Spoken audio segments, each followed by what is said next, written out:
Yes, ma'am. Now you're audible enough. Okay, so can I start the class?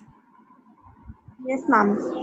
Okay, so before starting the class, I'll introduce myself first. I'm Neha Tiwari. I am a research scholar. I am doing PhD from Guru Gobind Singh Indraprasth University.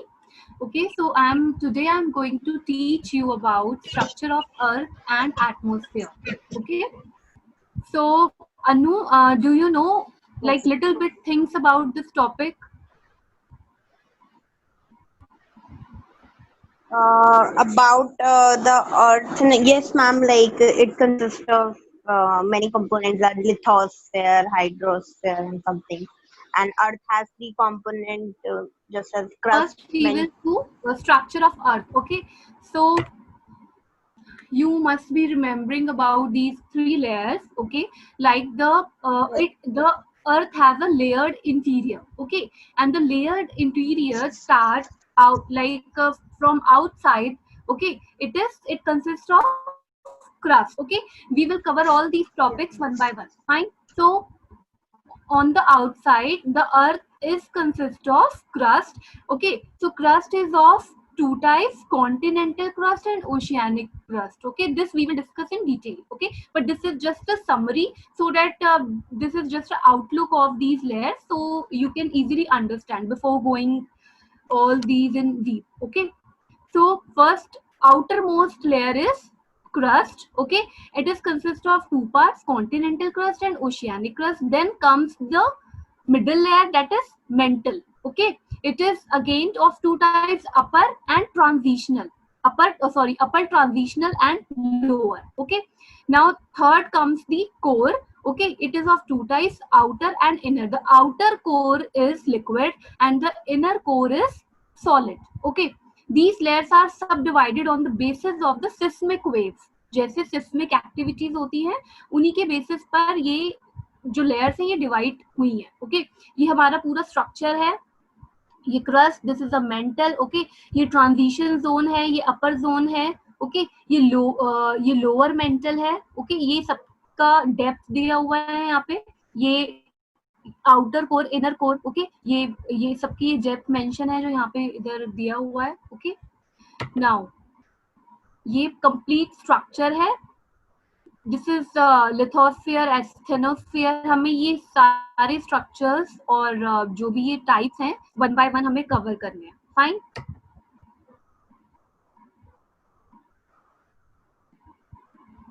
So structure of Earth. Crust are of two types. Okay, as I told you earlier, it is of two types: continental crust and oceanic crust. Okay, continental crust जो होती है ना ये thicker होती है. इसकी जो height होती है वो कितनी होती है? 0 to 35 किलोमीटर. अब हमें एग्जाम में जैसे क्वेश्चन आएंगे ना वैसे ही मैंने ये पीपीटीज में पॉइंट्स डाले हैं. ओके, आपको इसके आगे और कुछ इतने इन डेप्थ करने की जरूरत नहीं है, बिकॉज जो जो इसमें पॉइंट्स हैं, these points are very very important. ये सब प्रीवियस ईयर के क्वेश्चन से लिए गए हैं. ओके, ये यही क्वेश्चन दो तीन मतलब at least 5 to 6 times even repeat हुए पड़े हैं कि what is the thickness of continental crust, what is the thickness of this oceanic crust. Okay, and this lithosphere क्या होता है, how do you define lithosphere. Okay, so these are the very very basic question और ये बहुत बार पूछे गए हैं, तो आपको as it is ये इसी से learn करने हैं. Okay, I will share a PPT after the class and we will always do questions related to each topic और वो वही questions होंगे जो previous year में आए हुए हैं. Okay, so that because अगर हम कोई भी topic पढ़ेंगे there is no point of doing any topic without doing any questions. Okay, because अगर आप सिर्फ topic करेंगे और question नहीं करेंगे तो that is not a like आपको वो क्लियर नहीं हो पाएगा. Questions are must because questions are it is a direct ladder towards JRF और नेट. ओके, बिना क्वेश्चंस के तो इट इज नॉट मतलब it is impossible to crack this exam. Okay, so come to the next thing. Continental crust ये thicker होती है. इसकी thickness 0 to 35 kilometre होती है and it may extend beyond this up to 70 kilometre. Okay, this is very important thing, क्योंकि exam में ये आया हुआ है कि 0 to 35 या 70, तो आपको उसी बेसिस पे ऑप्शंस चेक करने हैं और टिक करना है. अगर वो 0 to 70 क्वेश्चन कैसे आए, लाइक अभी आपने जो बोला, या क्वेश्चन आएगा ऐसे, इससे डायरेक्ट क्वेश्चन आता है, मतलब बहुत बेसिक थिंग्स हैं, तो बहुत मतलब इससे कॉम्प्लिकेटेड वे में, अगर जो टॉपिक जिसमें से कॉम्प्लिकेटेड क्वेश्चंस आएंगे वो भी हम डिस्कस करेंगे. जो बेसिक कैसे क्वेश्चन होते हैं, सिंपल होते हैं, वो भी मैं बताऊंगी. तो इससे बहुत डायरेक्ट क्वेश्चन आते हैं, इसीलिए मतलब that's why I am telling you कि इस पीपीटी में it's not just a normal PPT की, मतलब कि इजीली जो पॉइंट्स होते हैं, जो जितने भी आगे पॉइंट्स आपको दिखेंगे, ये सारे प्रीवियस ईयर से लेकर और मतलब जो मटेरियल होता है, ठीक है, उससे ये बनाया गया है. तो आपको इसमें से कुछ नहीं छोड़ना है. ओके, और आपको एक्स्ट्रा भी कुछ करने की जरूरत नहीं है, बिकॉज ये हम एक टॉपिक को हमें उतना ही कवर करना है जितनी उसकी वेटेज है. ठीक है, तो जैसे जिससे क्वेश्चन आएंगे हमें उसी अकॉर्डिंग वो टॉपिक प्रिपेयर करना है. आपको इतनी इन डेप्थ में जाने की जरूरत नहीं है, बिकॉज नेट का सिलेबस आपको भी पता है, बहुत there are so many units, paper 1 भी है, तो आपको उसी के मतलब प्रोस्पेक्ट में उसको कवर अप करना है. तो इससे जो क्वेश्चन आते हैं ना, वो ये मतलब ये डायरेक्ट क्वेश्चन आएगा कि what is the thickness of continental crust may be और ओशियानिक क्रस्ट. तो आपको ऐसे में भी ऑप्शन आ जाए, क्या पता आपको 0 to 35 ही आ जाए. ठीक है, या फिर आपको ऐसा हो सकता है 45 आए, 60 आए, अप टू 70 तक कोई भी नंबर आ सकता है. लेकिन अगर आपने 70 के बाद वाला टिक करा, ठीक है, तो वो गलत हो जाएगा. तो आपको क्या ये ध्यान में रखना है, it can go up to 70 kilometre. तो इसके मिड में अगर कोई भी नंबर आता है, ओके, फॉर एग्जाम्पल आपको आ गया 65 किलोमीटर, तो आप वो टिक करेंगे. अगर आप 70 to 74 टिक करेंगे तो वो गलत होगा, क्योंकि ये सिर्फ 70 किलोमीटर तक की उस तक जा पाता है. ठीक है, तो आपको इस हिसाब से ऑप्शंस चेक करने हैं. मतलब ये ट्रिक होती है ऑप्शंस को पिक करने की कि करेक्ट आंसर क्या होगा. एग्जाम में यही होता है, मतलब बेसिक से बेसिक क्वेश्चन बच्चा ऐसे ही गलत कर देता है, क्योंकि एग्जाम ऑब्वियसली नेट का एग्जाम है, नेशनल लेवल एग्जाम है.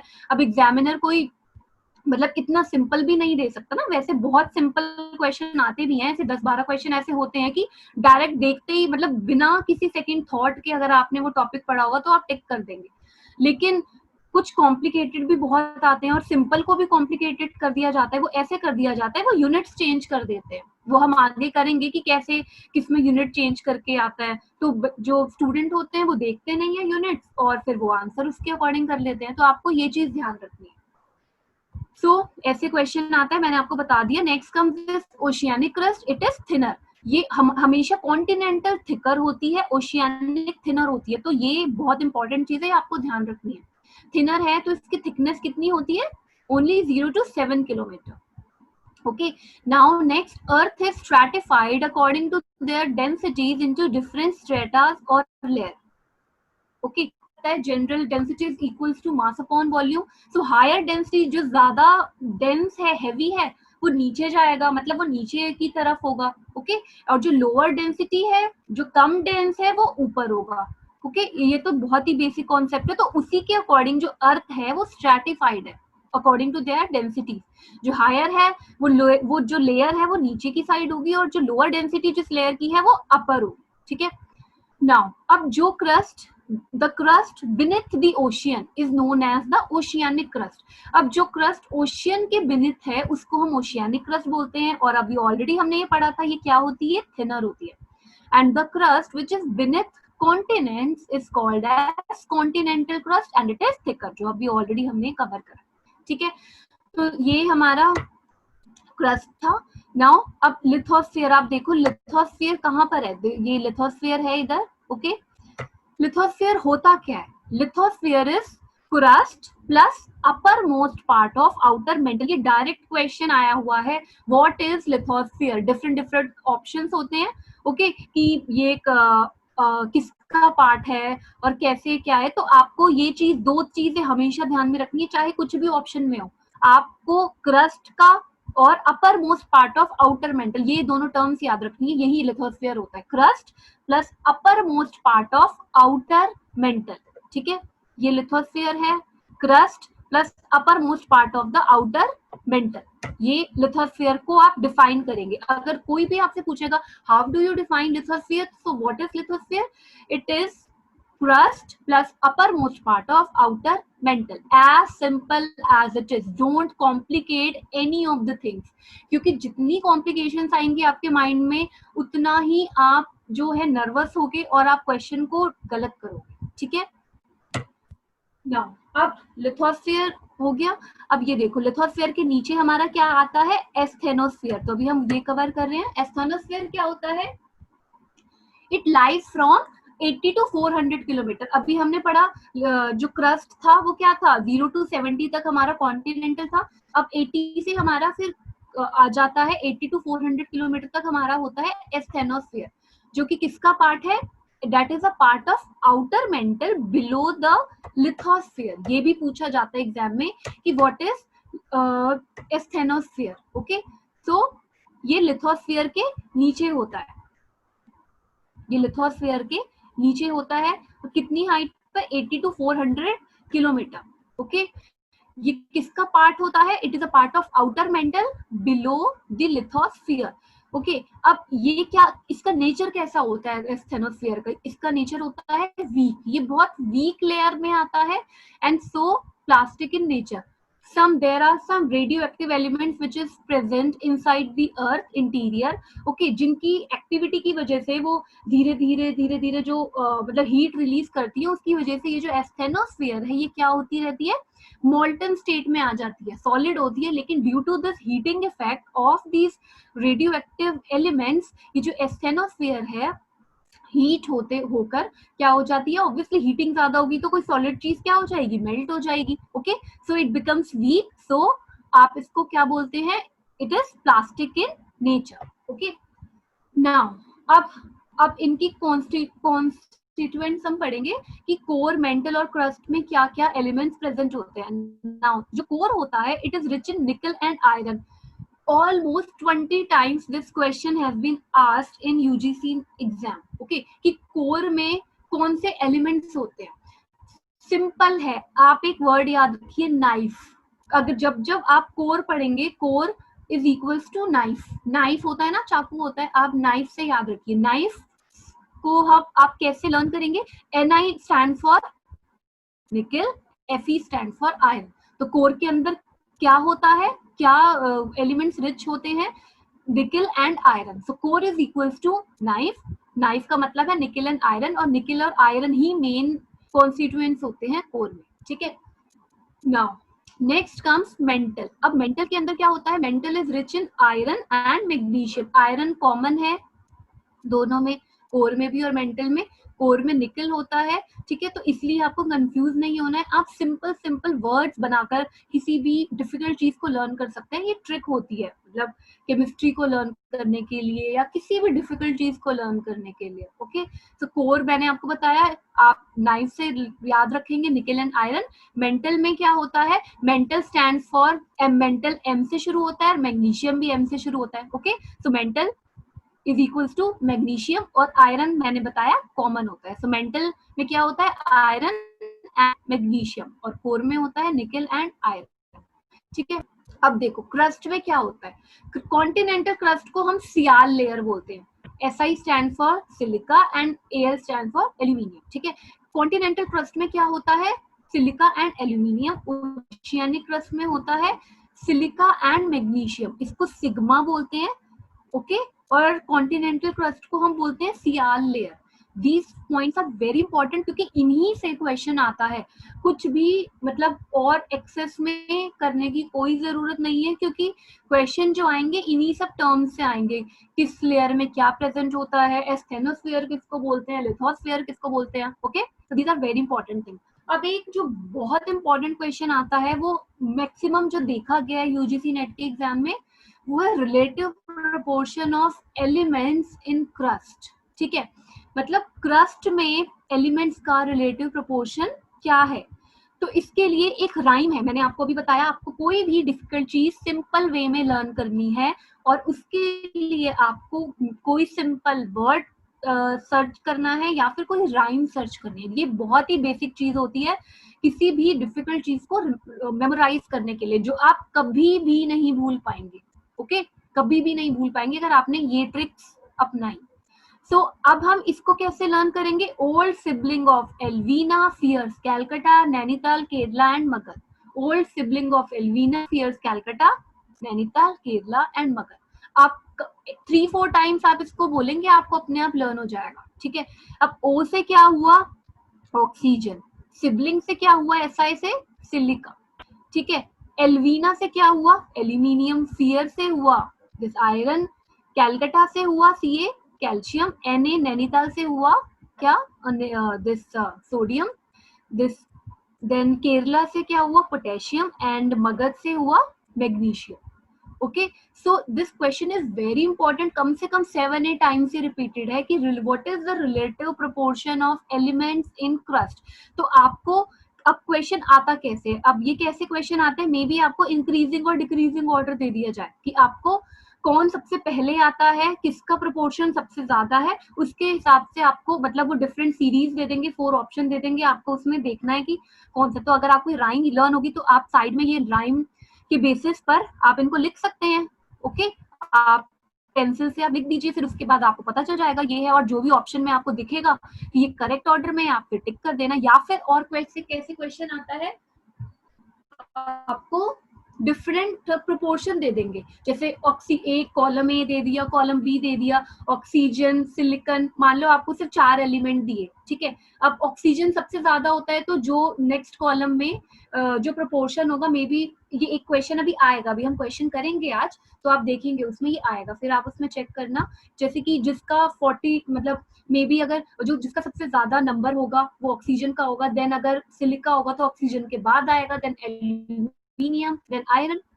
तो ऐसे क्वेश्चन आते हैं। तो आपको हर एक क्वेश्चन कैसे आता है, इस वे में आपको कोई भी टॉपिक कवर करना है। इट्स नॉट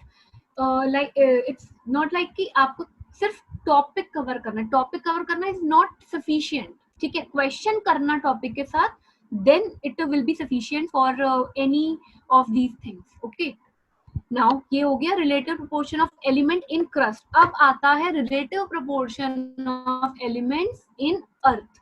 आपको दोनों में कंफ्यूज नहीं होना है।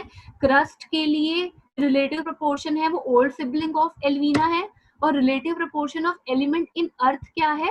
फियो, सीमा, निस्काल। फियो, सीमा, निस्काल, ये तो बहुत इजी, मतलब इजी है।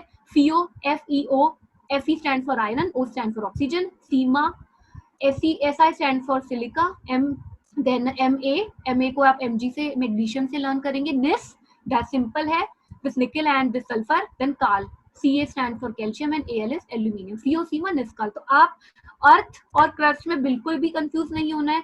क्रस्ट को हमने ओल्ड सिबलिंग से लर्न करा था और इसको फियो, सीमा, निस्काल। ठीक है, but this question is very very very important. Okay, now next comes proportion of 3 layers in earth. ये भी पूछा गया है कि 3 लेयर्स का प्रोपोर्शन क्या है, सबसे ज्यादा किसका है और सबसे कम किसका है। तो सबसे ज्यादा किसका है? Mantle, then comes core, then comes crust. अब इसको कैसे लर्न करेंगे? मोर से। मोर, M stand obviously mantle, core, और तीसरी लेयर कौन सी हमारी? क्रस्ट है, तो कोर के बाद तो क्रस्ट आएगा ही। ठीक है ना, तो आप इसको मोर से लर्न करेंगे। First comes mantle, then comes core and then comes the crust. So these are the proportion of 3 layers in earth. ये भी क्वेश्चन बहुत बार पूछा गया है। तो मतलब नो डाउट इतनी सारी हम चीजें होती, मतलब पेपर 1 की भी होती है, पेपर 2 के भी न जाने, सो मेनी टॉपिक्स, फॉर्मूलाज और ये होती है, तो किसी के भी माइंड से ये हो जाएगा। लेकिन आपको यही चीजें ट्रिक से लर्न करनी है। तो ट्रिक क्या होती है? आपको टफ चीज को किसी भी वर्ड से आप कुछ भी खुद से भी इन्वेंट कर सकते हैं। जरूरी नहीं है कि आप मतलब मैंने ये मोर बोला तो आप किसी से लर्न है, लेस डेंस है वो क्रस्ट है। ठीक है, तो ये तो बहुत सिंपल है, डेप्थ और डेंसिटी, इनमें आपको ध्यान रखना पड़ेगा so that you will not get confuse. Outer core और मेंटल को हम डिवाइड करते हैं, देन सेम वही हमारा रहेगा ऑर्डर। सबसे नीचे अंदर की साइड में अगर आप इनर साइड में जाएंगे तो inner core, then outer core, then inner mantle, then outer mantle, and then crust. Okay, now in crust the most abundant mineral present is feldspar. ये हम करेंगे। जो मिनरल्स होते हैं ना, जब हम रॉक्स पढ़ेंगे तो हम डिटेल में करेंगे। दो तरीके के मिनरल्स होते हैं, silicate and non silicate. Okay, तो जो सिलिकेट मिनरल्स होते हैं ना, उनमें ये सब आते हैं, फेल्डस्पार, पायरोक्सिन एंड ओलिविन। अब जो फेल्डस्पार होता है ना, ये मैक्सिमम जो अर्थ क्रस्ट हमारी बनी हुई होती है वो इसी की बनी होती है, फेल्डस्पार की। तो जो क्रस्ट है, क्रस्ट और जो अर्थ पे जो मोस्ट अबंडेंट मिनरल है वो कौन सा है, वो फेल्डस्पार है। ये हम डिटेल में रॉक्स में पढ़ेंगे, बट मैं आपको जस्ट हल्का फुल्का भी हिंट दे रही हूँ बिकॉज ये वर्ड आया, सो दैट आप इसको थोड़ा एकदम ही आप अलग ना ले। ठीक है, तो क्रस्ट में सबसे ज्यादा क्या होता है, the most abundant mineral present is feldspar, and in mental the most abundant mineral जो प्रेजेंट है वो क्या है, पायरोक्सिन एंड ओलिविन। ठीक है, ये भी बहुत बार क्वेश्चन पूछे गए हैं कि in crust which mineral is present in most abundant. Okay, so क्या है, वो फेल्डस्पार है। और अगर हम मेंटल की बात करें तो उसमें क्या आ जाता है, most abundant pyroxene and olivine. Okay, तो ये बहुत इंपॉर्टेंट पॉइंट्स है, don't skip any of these points. ठीक है, तो ये जो मिनरल्स हैं मैंने आपको बताया दो तरीके के होते हैं, सिलिकेट, नॉन सिलिकेट। सिलिकेट में के ये पार्ट्स हैं, feldspar, pyroxene and olivine. Non silicate जो होते हैं उसमें आपके कैल्शियम कार्बोनेट, गैलेना और ओके ये सब चीजें आती है। तो ये हम डिटेल में रॉक में पढ़े। तो आपको न्यूमेरिकल करते हुए आपको लर्न मतलब आपको पता होनी चाहिए what is the average density of earth as a whole, it's 5.5 gram cubic centimetre. Okay, now density of water क्या होती है, ये वाटर से कम 7 to 8 न्यूमेरिकल तो आते ही आते हैं। ठीक है, तो इसके लिए वो कभी भी बहुत बार ऐसा होता है कि वो खुद से मेंशन नहीं करते डेंसिटी ऑफ वाटर, मतलब अगर फॉर्मूले में आपको डेंसिटी लगानी हो, सो फॉर दैट आपको ये पता होनी चाहिए। अब यूनिट्स जो होती हैं वो मे बी आपको उस क्वेश्चन में ग्राम सेंटीमीटर इस यूनिट में हो या फिर केजीएम में हो, तो आपको इस हिसाब से लर्न करना है। अगर हम सीजीएस में होती है तो वाटर की डेंसिटी होती है 1 ग्राम क्यूबिक सेंटीमीटर, और अगर एमकेएस में होती है तो क्या होती है हमारी 1000 किलोग्राम पर मीटर क्यूब। ओके, तो ये बहुत इंपॉर्टेंट है क्योंकि इससे न्यूमेरिकल आएगा ही आएगा, 100% आएगा। तो फॉर दैट आपको ये याद रखना है। ठीक है, केजी मैक्सिमम टाइम मतलब देखा गया है कि केजी में होता है, तो केजी के लिए आप क्या लेंगे, 1000 केजी पर मीटर क्यूब। ओके, नाउ अभी जो हमने कवर करा उसका एक बेसिक एक रिवीजन है, क्विक रिवीजन। ओशियानिक क्रस्ट हमारी क्या होती है, थिनर होती है। ओके, इसकी कितनी हाइट होती है, 0 to 7। नाउ कॉन्टिनेंटल होती है 0 to 35 and it goes up to 70 kilometre. अब जो ओशियानिक क्रस्ट होती है यंगर होती है। ओके, और जो कॉन्टिनेंटल है काफी ओल्डर है, ये ओशियानिक बहुत डेंस होती है, इट इज मोर डेंसर। और कितनी डेंसिटी होती है, 2.9 gram cubic centimetre.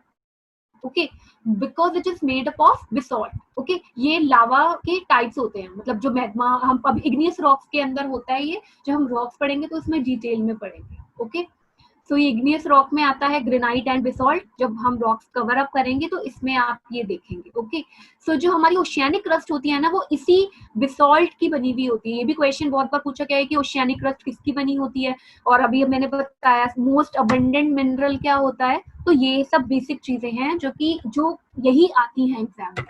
Apart from that और इससे ज्यादा कुछ नहीं आएगा इस टॉपिक में। Granite, okay, oceanic made up of basalt and this continental made up of granite. Now this is rich in sima, already हम कर चुके थे ओशियानिक, और this is rich in sial, silica and aluminium. तो this silica और Mg makes the basalt and this silica और this aluminium makes granite. So this is all about continental crust and oceanic crust, which is very very very important topic. Now earthquake हम detail में करेंगे, but ये अभी बहुत basic है, मतलब इससे इतना ज्यादा क्वेश्चन नहीं आते हैं। ठीक है, आएगा क्वेश्चन एक आधा आएगा और बहुत बेसिक आएगा। तो ये जो पॉइंट्स है बहुत इंपॉर्टेंट पॉइंट्स है, इन्हीं से मेनली क्वेश्चन आता है। कुछ और भी है वो जो हम अर्थक्वेक एक बार और एज अ डिफरेंट टॉपिक करेंगे। ओके, जिसमें हम सारे डिफरेंट सिस्मिक जो भी हमारी डिजास्टर हैं वो सब हम कवर करेंगे, तो उसमें इन डेप्थ करेंगे। ठीक है, सो अब अर्थक्वेक क्यों होता है आपको ये पता होगा, it occurs mainly due to faulting. Okay, now अब आपको पता है कहाँ पे ओरिजिन होता है अर्थक्वेक का, फोकस में होता है। और फोकस को हम क्या बोलते हैं, हाइपोसेंटर। और हाइपोसेंटर किसके परपेंडिकुलर होता है, एपीसेंटर के। जस्ट हाइपोसेंटर और focus is just perpendicular to the epicentre. तो अगर क्वेश्चन आता है कि कहाँ पर अर्थक्वेक का ओरिजिन होता है, तो कहाँ पर होता है, इनसाइड द अर्थ, और यू कैन से फोकस और हाइपोसेंटर। तो आपको ये दोनों वर्ड लर्न करने हैं, फोकस और hypocentre. Okay, now earthquake produce two types of waves. अब ये टू टाइप्स ऑफ वेव्स कौन सी होती हैं, body waves and surface waves. Okay, तो बॉडी वेव्स अब क्या होती हैं, पी एंड एस वेव्स, जिसको हम बोलते हैं प्राइमरी एंड सेकेंडरी वेव्स। अब जो प्राइमरी और सेकेंडरी वेव्स होती हैं, इसको हम, ये ट्रेवल कहाँ करती है, they travel on the body of earth, helps in deciphering the structure of earth and they do not cause damage on earth। तो बहुत बार ये क्वेश्चन आया हुआ है कि which waves in earthquake causes damage to earth. So these are not the body waves, और primary body waves के अंदर आती है हमारी प्राइमरी और secondary waves. So they are responsible for deciphering the structure of earth but they do not cause damage। now surface waves, ये बहुत जो होती हैं ये ही डैमेज कॉज करती हैं। तो इनको क्या बोलते हैं, ये दो तरीके की होती है, love waves and relic waves. Okay, LSR, college है ना लेडी श्री राम, तो आप एलएसआर इससे आप याद करेंगे। एलएसआर मतलब, एल मतलब लव, एस मतलब सरफेस और आर मतलब रेलिक वेव। अब आप जैसे बॉडी अर्थक्वेक की जो टू टाइप्स है, बीपीएस और एलएसआर से आप याद रखेंगे। बीपीएस जैसे आप नॉर्मल कोई भी स्कूल के नेम से बीपीएस एक, क्योंकि एक वैसे बन जाता है, ओके वर्ड, तो बीपीएस हो गया और एक एलएसआर हो गया। तो ये दो तरीके की वेव्स है, ताकि आप याद रखें। तो बीपीएस में बॉडी प्राइमरी एंड सेकेंडरी, इससे आपको याद रहेगा। सरफेस में एलएसआर, इससे आपको surface, love and relic learn रहेगा। अब जो सरफेस वेव्स है ये कहाँ पे ट्रेवल करती हैं, they travel only on surface and they causes the damage on the earth. जो भी डिस्ट्रक्शन कॉज होता है अर्थक्वेक के टाइम पे, वो किन वेव से होता है, सरफेस वेव से, जो दो तरीके की है, लव एंड रेलिक। अब ये कैसे डैमेज कॉज करती है, मतलब जो इनका एक अगर हम ऑर्डर देखेंगे तो primary, secondary, love and relic, ये इनका ऐसा ऑर्डर होता है। ठीक है, नाउ मास ऑफ अर्थ क्या है, मास ऑफ अर्थ ये बहुत मतलब ये बहुत बार तो नहीं पूछा गया, बट स्टिल आपको ये लर्न करना है, क्योंकि बहुत से ऐसे क्वेश्चंस हैं जो आ जाते हैं कोर और मेंटल से रिलेटेड, ये हम क्वेश्चंस करेंगे। ओके, तो उसमें इनकी जरूरत होगी। कई बार ऐसा होता है एग्जामिनर दे देता है एग्जाम में, बट कई बार ऐसा होता है वो चाहता है स्टूडेंट को ये चीज पता होनी चाहिए, तो फॉर दैट आपको ये लर्न करना पड़ेगा। So what is the mass of Earth? It's 5.9 into 10 to the power 24 kgs. Mass of crust is 2.5 into 10 to the power 22 kg. Mass of mantle is 4 into 10 to the power 24 kg and mass of core is 1 into 10 to the power 24 kg. बहुत basic है, आप एक दो बार देखेंगे आपको learn हो जाएगा। Okay, now next comes the discontinuity. अब जो डिसकंटिन्यूटी होती है वो क्या होती है, अब जो हमने स्ट्रक्चर ऑफ अर्थ करा, कोर, मेंटल, क्रस्ट, अब इनको, इन लेयर्स को सेपरेट करने के लिए ना कुछ डिफरेंट लेयर्स होती हैं, मतलब उनको डिसकंटिन्यूटी बोलती है, जो कि कोर के कॉन्स्टिट्यूएंट्स को मेंटल से सेपरेट करेगा, मेंटल को क्रस्ट से सेपरेट करेगा। ठीक है, और क्रस्ट की जो दो लेयर है, अपर एंड लोअर कॉन्टिनेंटल, उनको करेगा। तो इसको हम डिसकंटिन्यूटी बोलते हैं। ये क्या होती है, the surface separating material of different layer according to their different properties, or you can say surface between the two layer in which mineral composition